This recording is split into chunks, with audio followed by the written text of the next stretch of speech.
Sirkuit Sepang dikenal sebagai neraka fisik bagi para pembalap. Namun, Marc Marquez justru datang dengan kondisi bahu yang belum pulih total sisa insiden Mandalika 2025.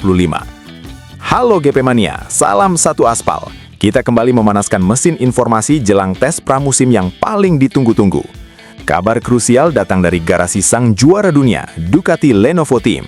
Marc Marquez, sang The Baby Alien yang baru saja mengunci gelar ketujuhnya di kelas Premier, menghadapi tantangan berat jelang tes Sepang 3 hingga 5 Februari 2026 nanti. Bukan soal motor, tapi soal senjata utamanya, tubuhnya sendiri. Kabarnya efek cedera bahu dari crash di Mandalika 2025 masih terasa. Apakah ini sinyal bahaya bagi pengembangan Desmos Sedici GP26? Jangan lupa tekan tombol subscribe agar kalian selalu update berita balap tercepat. Ya, situasi ini memang cukup tricky buat Ducati. Dari laporan terbaru, Marc mengakui secara terbuka bahwa fisiknya belum 100%. Dia bilang bisa tampil all out di hari pertama, tapi di hari kedua, performanya berpotensi turun drastis karena kelelahan otot.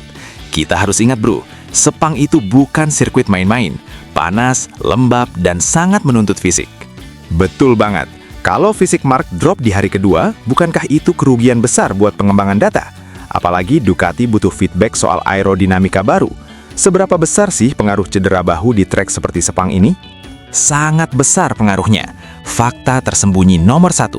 Sirkuit Sepang memiliki hard braking point di tikungan 1 dan tikungan 15 yang memaksa pembalap menahan beban deselerasi hingga 1,5G sampai 2G. Jika otot bahu atau rotator cuff tidak kuat, pembalap akan kesulitan menjaga racing line yang presisi saat masuk tikungan atau entry corner. Marc bahkan mengakui belum bisa latihan gym rutin demi menjaga bahunya tidak kambuh. Artinya, dia datang dengan manajemen risiko yang sangat ketat. Wah, berarti Marc harus pintar-pintar atur ritme ya. Tidak bisa asal gaspol setiap lap. Tapi Bung, di tengah kondisi fisik yang struggle begini, bagaimana posisi Marc di mata manajemen Ducati? Apakah Ducati mulai melirik opsi lain atau justru memblokir tim lain mendekati Marc? Kita tahu kontraknya habis akhir 2026. Justru di situ menariknya. Oscar Haro, mantan bos LCR Honda yang punya banyak mata-mata di pedok, membocorkan bahwa Marc Marquez adalah prioritas mutlak Ducati. Haro bilang prioritas mereka itu 110%. Ducati sadar betul nilai seorang Marquez. Fakta tersembunyi nomor 2, dalam sejarah Ducati, mereka pernah kehilangan Jorge Lorenzo karena terlambat memperbaharui kontrak. Mereka tidak mau mengulangi kesalahan itu pada Marquez. Karena data menunjukkan, Marc adalah satu-satunya pembalap yang bisa mengekstrak 100% potensi pengereman motor Desmos Sedici. Jadi intinya Ducati bakal memagari Marc mati-matian ya, meskipun sekarang dia lagi cedera. Nah, bicara soal masa depan, nama Pedro Acosta kan santer banget terdengar.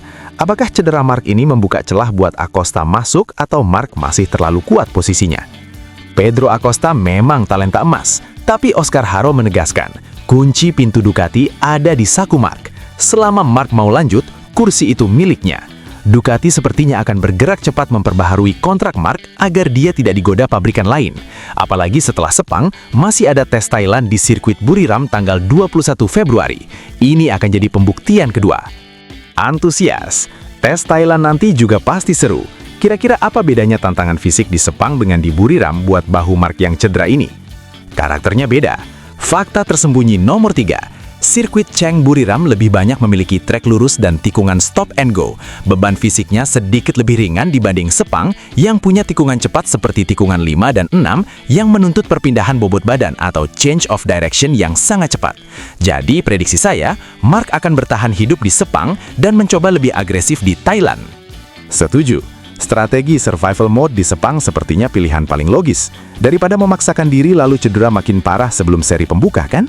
Tapi Bung, Marc bilang performanya menurun di hari kedua. Apakah ini artinya kita tidak akan melihat time attack gila dari Marc buat ngejar rekor lap? Jangan pernah meremehkan adrenalin Marc Marquez. Mungkin dia akan membatasi jumlah putaran, tapi kualitas perputarannya pasti tetap level dewa. Tim dokter dan kru pasti sudah menyiapkan strategi run pendek. Keluar 5 lap, masuk pit, istirahat, lalu evaluasi. Fakta tersembunyi nomor 4, saat tes pramusim, catatan waktu satu lap atau single lap time seringkali menipu. Yang paling ditakuti rival dari Marc adalah race pace-nya saat ban sudah aus. Jika dengan bahu sakit saja pace-nya stabil, itu akan jadi teror mental buat pembalap lain. Luar biasa. Benar-benar mental juara sejati. Sakit bukan alasan untuk berhenti, tapi tantangan untuk dikelola. Kita doakan semoga proses penyembuhan Mark berjalan lancar dan kita bisa melihat aksi terbaiknya di musim 2026 ini. Terima kasih analisis tajamnya hari ini, Bung. Nah, GP Mania, menurut kalian apakah Marc Marquez mampu menahan rasa sakitnya dan tetap mendominasi di Sepang? Tulis prediksi kalian di kolom komentar. Sampai jumpa di video berikutnya. Tetap gaspol!